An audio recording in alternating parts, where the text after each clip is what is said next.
sebelumnya, perkenalkan juga pemilik usaha Art Photo Studio ini. Silakan. Halo, nama saya Aryadi Indrayana. Saya pemilik Art Photo Studio. Oke, dari mulai ini tuh gimana kita mau nanya kabar kakaknya dulu, gimana kabarnya kak? Alhamdulillah baik, sehat. Oke, tanpa berlama-lama mari kita lanjut ke sesi pertanyaan. Untuk foto studio ini tuh lebih sering pakai media apa kak? Untuk promosi kita pakai media sosial Instagram sama TikTok di studio. Tapi 80% di Instagram, 20% di TikTok. Tapi tahun ini kita cobain 50% di Instagram, 50% di TikTok. Jadi kita dicoba di push di TikTok ini juga. Gitu, kalau untuk media. Agak seimbang gitu. Iya. Terus gimana cara kakak buat memastikan pelanggan memahami informasi paket dan harga dengan jelas? Lebih ke desain kontennya juga ya. Jadi desain kontennya kita bikin ada dua sih. Misalkan kita yang bikin yang jelas banget di konten itu, misalkan yang harga ini pakai ini gitu. Ada yang kita cuman bikin konten yang untuk bikin si konsumennya penasaran. Nah, nanti kan kita follow up lagi di WhatsApp. Nah, baru penjelasannya di WhatsApp nih untuk ngedetailin si konten atau promo info yang mau kita sampaikan ke konsumen. Selanjutnya, apa tantangan komunikasi yang paling sering kakak alami dengan pelanggan? Kalau tantangan sih mungkin lebih ke kan kita itu kalau di studio ini kita kan ada 3 kategori usia nih, taruhlah misalkan dari 13 sampai 17, 20 misalkan 20 sampai 25, nah terus di atas 25 di atasnya. Nah, paling tantangannya itu gitu kadang si informasinya tuh nyampe ke segmen usia segini tapi nggak nyampe nih ke segmen usia yang di atasnya gitu. Nah, itu jadi salah satu tantangan juga, jadi bahasanya tuh kurang nyampe gitu. Nah, tapi ya kita segimana mungkin bisa coba nih tengah-tengahnya di mana nih yang gen ke bawah bisa dapat informasinya, yang ke atas juga bisa nyampe gitu paling. Bagaimana kakak menangani miskomunikasi atau kesalahpahaman yang terjadi dengan pelanggan? Sejauh ini sih kita masih di WA ya, kita jelasin misalkan dia ada salah tanggap nih di paket, misalkan paketnya ini tuh berlakunya untuk 5 orang misalkan. Nah, dia misalkan datangnya 7 orang misalkan. Nah, berhubung di WA dianya nggak nyampe, misalkan nggak dapat, kita langsung pas di lokasi nih, pas mereka datang ke studio kita kasih penjelasan lagi gitu. Nah, tapi kalau misalkan benar-benar nggak nyampe nih si informasinya, miskomunikasi, misalkan kan yang paketnya 5 orang dia datang 7 orang tuh berarti harus nambah tuh 2 orang ya. Nah, kita kita kasih free aja gitu, nggak dikenain charge karena ada miskomunikasi. Tapi di situ kita sampaikan juga bahwa ini tuh paketnya segini. Nah, kalau misalkan ada kesalahan begitu, kita juga bikin konten lagi untuk memperdetail itu bahwa itu paketnya cuma untuk 5 orang loh, bukan untuk 7 atau 8 orang kali begitu. Karena emang ada beberapa pelanggan juga yang emang mungkin kurang membaca gitu. Betul. Untuk harga ataupun penjelasannya saat berstudio.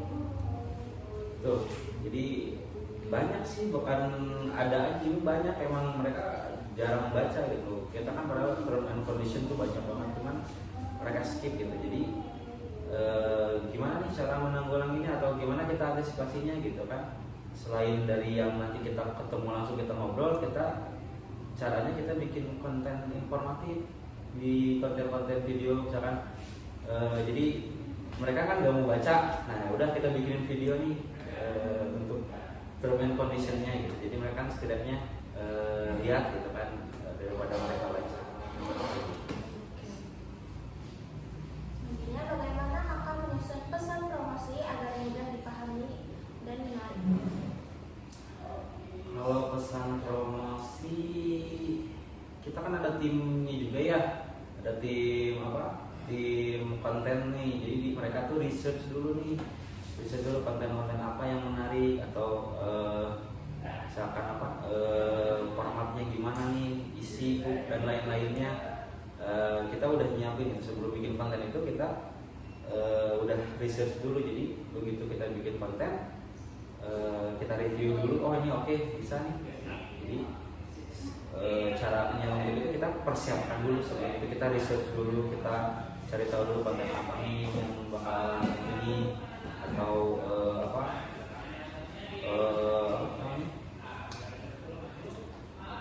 proporsional kontennya mau gimana, kita riset dulu sebelum. Karena kan zaman sekarang itu konten tuh harus menarik mungkin ya, benar-benar gitu biar orang mau menonton dan mau berlama-lama untuk nonton itu. Sebenarnya seberapa penting visual seperti contoh hasil foto atau katalog membantu komunikasi? Sangat penting ya. Soalnya kan kita jual jasa foto gitu, orang kan pasti pengen lihat hasil kan. Jadi kita segimana mungkin selain dari katalognya, si foto-fotonya harus bagus, kita harus imbangi dengan desainnya juga yang harus menarik gitu. Jadi emang benar-benar penting gitu si katalog dan contoh foto itu, yang disebutnya portofolionya, wajah kita gitu. Jadi orang lihat, oh gini nih fotonya. Kalau fotonya yang biasa-biasa aja atau nggak menarik kan mungkin orang juga nggak mau gitu. Jadi itu penting banget. Oke. Bagaimana cara studio menjaga komunikasi chat tetap ramah dan menarik? Kalau menjaga komunikasi kita sebisa mungkin fast respon ya, sebisa mungkin kita fast respon gitu. Nah, jadi ada kita sediakan khusus admin yang pegang WhatsApp gitu. Jadi kalau ada WhatsApp masuk atau pesan masuk, kita langsung in time tuh ngebales gitu. Nah terus di luar jam kerja kita kasih pesan yang di luar jam kerja. Jadi kayak memberitahu bahwa saat ini admin sedang akan dibalas di jam kerja di hari berikutnya. Di jam operasional. Betul, jam operasional. Oke. Bagaimana tetap menyampaikan instruksi atau aturan sesi foto agar pelanggan tetap nyaman?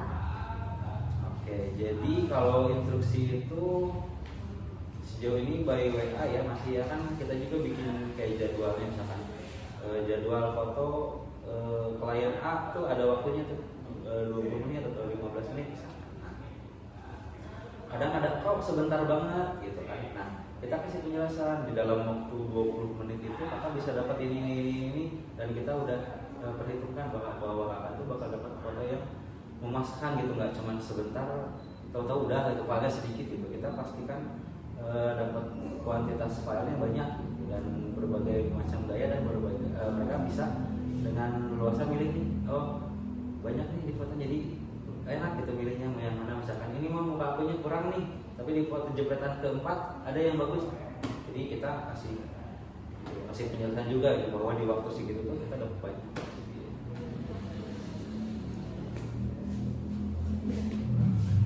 Bagaimana komunikasi antara kakak dengan tim fotografer di studio dilakukan? Untuk komunikasi ya paling kita ada meeting mingguan, sama meeting bulanan dan meeting tahunan. Nah kalau untuk membangun karakter fotografer kan awalnya cuma saya doang fotografernya. Nah kayak saya menerapkan ya saya tuh seperti ini gitu, kalian harus seperti saya, misalkan perlakuan ke konsumennya tuh harus sama gitu. Jadi kita meeting terus nih tiap seminggu sekali, sebulan sekali, sama setahun sekali nih. Terus kita bikin ini sebutnya tuh checklist checker gitu. Jadi misalkan si fotografer tuh udah melakukan hal yang saya pengen belum, misalkan berkenalan dengan konsumen atau mengucapkan terima kasih setelah selesai foto, gitu kita bikin. Dan ada juga tim yang evaluasi nih, misalkan ada yang lagi foto nih, kita mendengarkan nih gimana sih komunikasi si fotografer dan konsumen itu terjalin itu bagaimana gitu. Kadang kan kita misalkan ada yang kurang pas, kita kritik setelah selesai sesi, kita kritik gitu, harusnya begini. Jadi ada pasti komunikasi.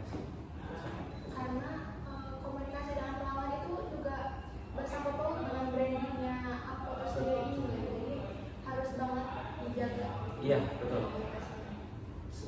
Jadi kan kita tuh jasa ya, terus kita yang tawarkan kan apa sesi ramahnya gitu. Jadi pengennya itu si konsumennya itu dia punya kesan lebih lah gitu. Kalau cuma hasil foto doang mah semua foto juga, semua studio foto juga bisa kan. Nah, kita apa nih yang bisa kita gali? Ya udah kita coba nih, kita kasih kesan nih bahwa kamu datang, walaupun kita baru pertama ketemu gitu ya sama tim fotografer atau admin, tapi mereka merasa kayak udah kenal udah lama, kayak jadi mereka nggak canggung gitu. Apalagi kalau yang malu-malu di foto, kalau kitanya aman atau enak, mereka jadi kayak terbiasa aja kayak temen jadi nggak malu-malu gitu. Jadi Karena kalau canggung juga jadi fotonya nggak enak. Iya, ya. nggak enak. Maksudnya mungkin hasilnya tidak sesuai dengan yang diinginkan gitu karena canggung itu sendiri.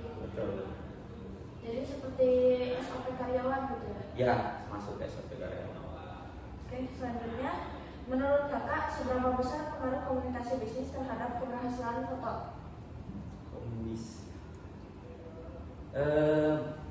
Kombis sangat berpengaruh ya. Soalnya selain dari teknis, komunikasi bisnis itu kan jadi kita tuh gampang gitu menerapkan teknisnya. Misalkan kayak apa yang udah disampaikan duluan, jadi si konsumen teh udah ngerti duluan gitu kan. Misalkan komunikasi antara studio dan konsumen ya. Jadi kita tuh menjalankan teknisnya tuh lebih teratur, lebih ya apa, lebih gampang, lebih tertib gitu, sama apa sebetulnya jadi lebih terstruktural. Kalau soalnya udah ada informasi yang disampaikan duluan kan ke si konsumen. Jadi si fotografer yang apa yang mengajarkan teknisnya bakal lebih mudah. Selanjutnya, seberapa penting penggunaan visual, foto, video, atau contoh hasil dalam komunikasi bisnis di studio ini? Seberapa Penting? penting banget gitu untuk apa hasil visual sih itu malah nomor satunya ya. Jadi selain dari yang apa kita ramah dan lain-lain gitu, si hasil itu harus nomor satu. Jadi apa sih kita tuh menjamin ke konsumen kalau kalian bakal dapat hasil dan visual yang bagus kalau foto di sini gitu. Itu salah satu faktor utamanya gitu. Nanti kan faktor pendukungnya yang lainnya gitu, yang kayak kita sikap kita, kayak kebersihan tempat dan Apakah kakak pernah memberikan pelatihan komunikasi untuk tim? Jika iya, seperti apa? latihan komunikasi pernah. Jadi kayak kita jadi simulasi gitu. Misalkan langsung nih ke konsumen, langsung misalkan dengan ada kita latihan gitu langsung gitu. Malah pernah dulu pertama itu saya malah nyuruh teman atau teman atau saudara terdekat untuk pura-pura foto gitu, untuk apa biar ngelatih si fotografer komunikasinya gitu. Atau kita simulasi WA misalkan dia greeting kita jawab apa, dia ini kita jawab apa, dia ini kita ada simulasinya gitu. Jadi mereka nya nggak bingung gitu. Untuk gimana nih ngebalasnya, sama nggak terlalu santai gitu. Misalkan kita ngebales ke yang usia ranknya 30 ke atas kan beda nih dengan kita ngebales ke yang anak yang 12 tahun gitu kan, beda nih. Kalau yang kayak 12 tahun 13 atau misalkan yang anak-anak sekolah nih ya, kita ngebalasnya lebih ke friendly, lebih ke bahasa mereka gitu. Tapi kalau untuk yang 30 ke atas ya kita lebih sopan dan gitu aja simulasi. Nah, ini mengusung tema ramah tuh dari awal pembentukan foto studio atau setelah ada pengalaman yang menurut kita udah harus dirubah gitu? Kalau itu mungkin jadi emang dulu pertama awal karakternya emang seperti itu ya, karakter saya seperti itu gitu. Jadi sebenarnya kita nggak nge-branding ramah gitu, tapi ternyata keluarnya ramah gitu. Ternyata ke branding sendiri itu si ramahnya. Secara tidak sengaja ya? Betul, secara tidak sengaja. Jadi pas udah tahu branding itu ya udah, ini kan positif nih, kita pertahanin gitu, kita brandingin si ramah. Dan Oke, mungkin sekian pertanyaan dari kita. Terima kasih banyak Kak Kola udah